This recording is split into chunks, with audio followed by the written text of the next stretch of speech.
Hi, thanks for watching my first video tutorial. My name is Deb Jaffe. I'm a designer and a teacher, and my passion is polymer clay. If there's something you want to learn, please leave me a comment below. In this tutorial, we'll be making a Magnolia relief sculpture. I love magnolias so much I named my first child Magnolia. For this tutorial, you'll need white polymer clay, which has been conditioned until soft. I used a 4-inch square tile. You can use whatever size you prefer. If you do not have a tile, you can cut a piece of cardboard and cover it with aluminum foil. You'll also use a petal-shaped cutter. If you do not have a petal-shaped cutter, then please click the link in the comments for PDF download of the correct shape. You can reduce it on your copier if you wish it to be larger or smaller. You'll need an assortment of sculpting tools and a nice point tool. A pencil or a sharpened dowel will work well also. I used a medium-large ball tool and an X-Acto knife and a sponge that has a nice open cell pattern. Later on, we'll be pigmenting our clay using some old makeup I had at home or soft pastels to apply the pigment. A variety of paintbrushes or makeup applicator brushes. I bought the least expensive makeup brushes I could find on Amazon, and they're fantastic. You'll need to roll out your clay with your pasta machine to the thickest setting, or you can use a smooth rolling tool if you do not have a pasta machine.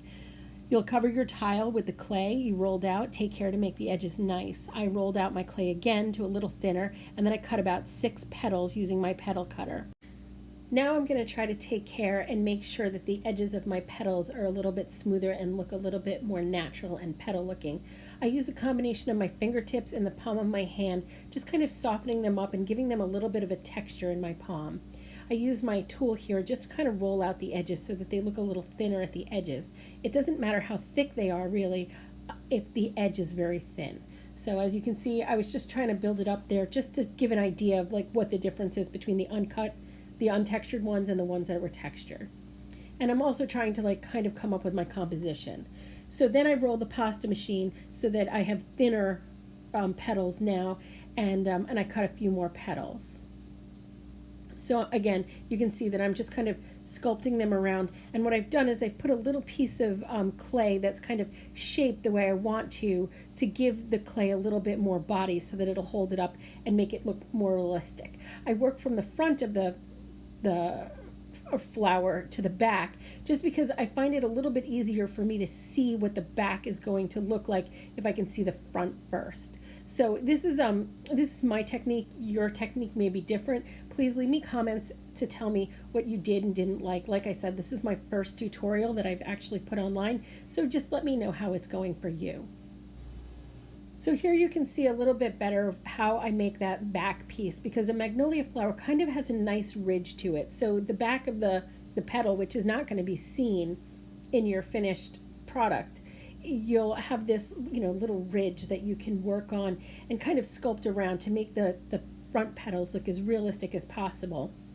And then you can just kind of curl them down, make them a little bit less similar to each other, because the less similar the more natural they'll look, although they are pretty much all the same size. So now what I'm doing is I'm trying to lay them onto the tile. It's kind of hard to see, it's a little white on white. So I cut another thicker petal now, so that this is going to be the back side of the flower, which is going to be the furthest away in relief. So really it's going to be slightly foreshortened, so it can be quite thick, and you can see that I put the texture on it there with my hand, and I'm just going to kind of lay it out so that you can see the way I arranged the petals in the front. It's going to look more realistic. So I'm just kind of sculpting it and shaping it so that it looks like it's going away from you, and it's also going to have the three-dimensionality of a real flower. So you see, those are the petals that I had arranged with the clumps of clay in between. So it's flatter than a normal flower, but it's a little bit more three-dimensional. So what I'm doing here is I've cut a half a petal, because in the back of the flower you're really not going to see it, and you don't need to add that much body to it. Like, you don't have to have it fully three-dimensional because it's a relief. So I'm kind of, again, this is the technique I use on my hand to give it a little bit more texture, and so that's what I'm doing there. And it's just all gonna kind of stick on the back side of the tile, and then using my ball tool I'm sculpting it a little bit and cupping it. So once I'm happy with the arrangement and the flower and the rear petals look kind of realistic and three-dimensional, like they're going away from me, that's when I add the stacked petals that I made earlier. So you see, it's starting to come together like the way the actual flower would have been made by nature, obviously. So it comes together like that.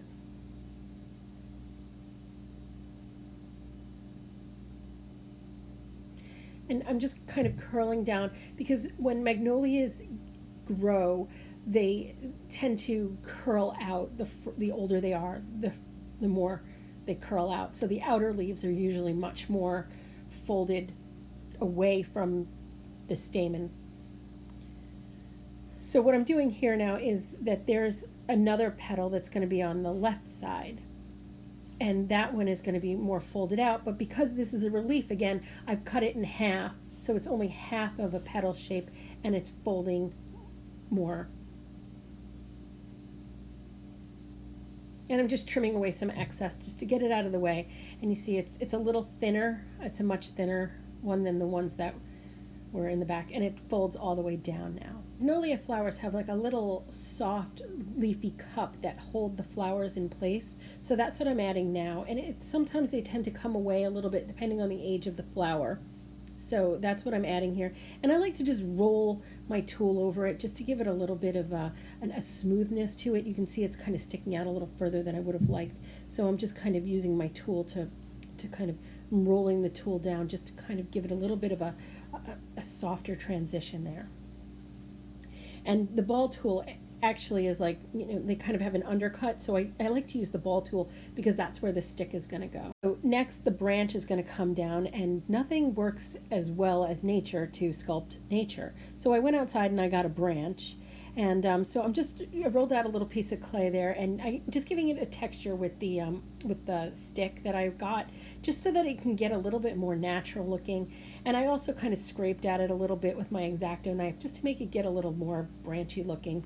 And I just tried to imitate the branch that I got from outside from my magnolia tree as closely as I could. And now I'm just positioning where I want it to go. And once I'm happy with the location and the shape of it, I'm just kind of trying to smooth the transition between the branch and the stamen. I don't even know what that's called, the little leafy cup that holds the flowers in place. And I just use a variety of tools, just kind of keep it a little bit, the texture different from the leafy cup, but still attached.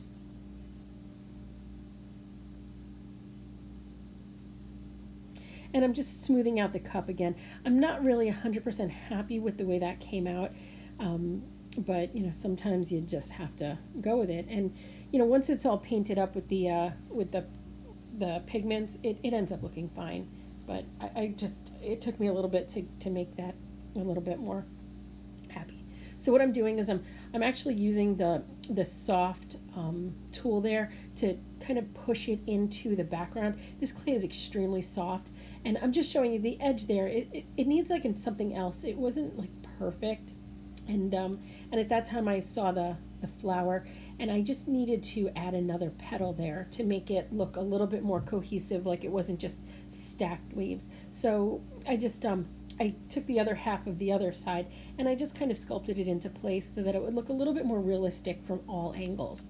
And that's important when you're working in a relief or in any kind of sculpture. You pick it up and you view it from different angles.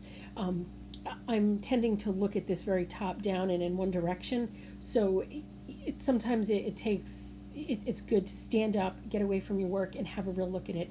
And I'm smoothing out the edges of the tile here as well, making sure that everything is stuck in where I want it to be, because I'm going to start texturing the background. I wasn't in the end totally happy with this texture on the background, so hindsight is 20/20. I think I would have textured this at the very beginning with a completely different texture, but go with it. Now we're ready to start pigmenting. I have this old makeup set that I got years and years ago, and I'm just trying to find the right pink. So I use the right pink, and with these inexpensive makeup brushes I got off of Amazon, I'm just adding some of the pink to the base of it. This was a blush color. And then I used a green eyeshadow for the little cup there, and some brown eyeshadows and some black smoky eyeshadows for this stick. I'm not worried too much about how it's getting over to the outside edges. I'm just touching up some colors, and then I'm using this glorious blue pan pastel for the background, which it's such a deeply pigmented color. I'm trying to add more texture again. I'm not in love with the way the background came out, but you'll get the idea. Maybe I'll do a follow-up video where I do the background a little bit better. So I used a lot of different pigments. And so this is what I was saying before, once you have it all done, you go in and you look at it from other angles. So there would be like a purple shadow where it was like, resting against something else. So I went in with like a little darker color, the purple pan pastel, to make sure that the whole background was covered. Again, in hindsight, I might have done this differently. I might have added some coloration before I added it, but that would, I'm not sure the adhesion would have worked so well. So that's something I'm probably going to play with for the next time as well. But there you have it, looking at the other views again. And now you're ready to, I just added a little bit more pigment around it again. And now there you have it, we're all done. I really hope you enjoyed my very first tutorial online. And if you have any questions, please leave the comments below or click the link and contact me. Thank you.